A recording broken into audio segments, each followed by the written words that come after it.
बनेगा ये जरूरी है? नहीं है। और जितने बच्चे ईंट भाटा में खेल रहे हैं वो क्रिमिनल बनेगा, खराब बनेगा, ये जरूरी है? नहीं है। लेकिन क्या है, चांसेस, जो स्कूल में पढ़ रहा है उनका पॉसिबिलिटीज ज़्यादा है कि दे विल डू बेटर, है ना। उसी तरह से smoking, non smoking, tobacco use, alcohol use, ये सब करने से कैंसर होने का प्रोबेबिलिटी बढ़ जाता है।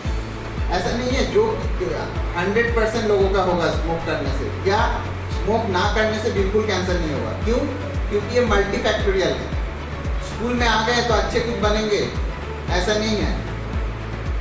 तो आपके पेरेंट्स ने उनका काम किया, आप लोगों को अच्छे स्कूल में पढ़ा रहा है, लेकिन आगे आपका भी बहुत सारे रिस्पॉन्सिबिलिटीज हैं। मल्टीपल एफर्ट्स, डिटर्मिनेशन, डेडिकेशन है कि आप कहाँ तक अच्छा बनोगे।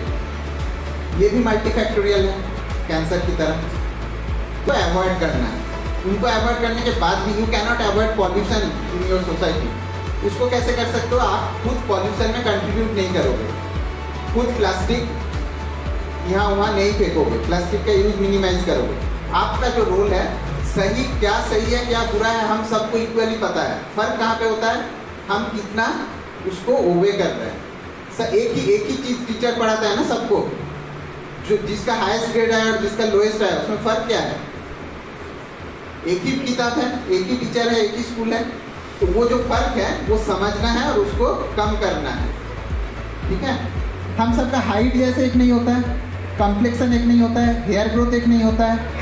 उसी तरह से ये भी एक फिजिकल फिनोमेना है जो पर्टिकुलर 10 साल में ही होना है ऐसा नहीं है। 9 साल में भी हो सकता है, 16 साल में भी हो सकता है, 18 में भी हो सकता है। So there is always a range, है ना। कोई भी चीज़ एक स्टैटिस्टिक्स में एक कर्व है, इन्वर्टेड बेल कर्व बोलते हैं। मतलब कोई भी क्लास में अगर आप मार्क्स को डिस्ट्रीब्यूट करोगे ना, कि 90 के ऊपर कितने लोगों को आया है, 5-10 लोगों को आया है। 20 के नीचे कितने लोगों को आया है, 5-10 लोगों को आया है। Most of the students are getting in the zone of 70-80। तो ये हर चीज़ में एवरेज होता है, लेकिन आउटलायर्स भी होते हैं।